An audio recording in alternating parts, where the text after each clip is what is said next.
So I got another smart question for y'all. That's impossible. I'm joking. Because they're obviously within this news, Embracer has let go of Gearbox. We've already heard about Embracer letting go of a bunch of people.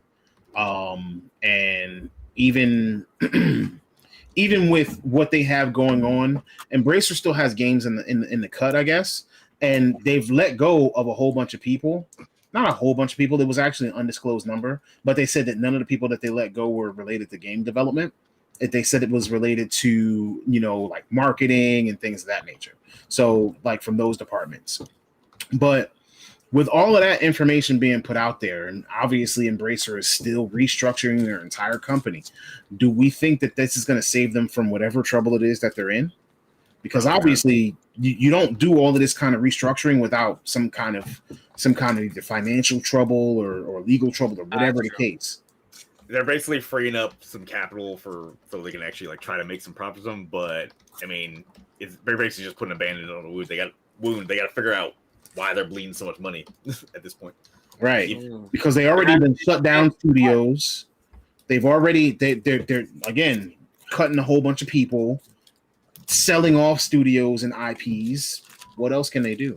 You know what the problem is with Embracer is when they first started out, venture capital group. That is very true. Yes. And like a venture capital group, they acted like a rich kid who had daddy's credit card and just kept buying anything that they wanted. And you leave Tony Khan alone. No, fuck this. No. Come back. Here's the thing. No, I'm gonna fucking go off on this for a second. I apologize. I've been relatively tame, but no, like venture capital, like I hate it.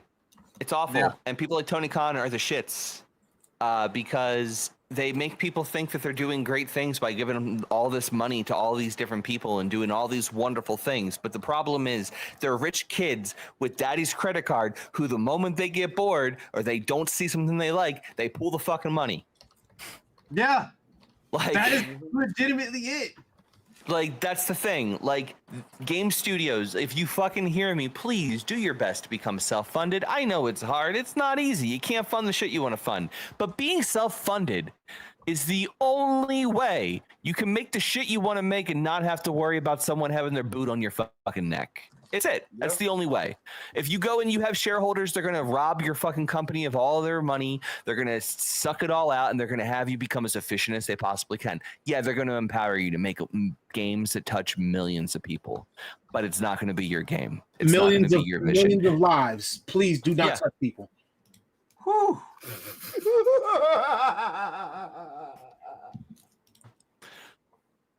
Sorry, Tom. No, let him fucking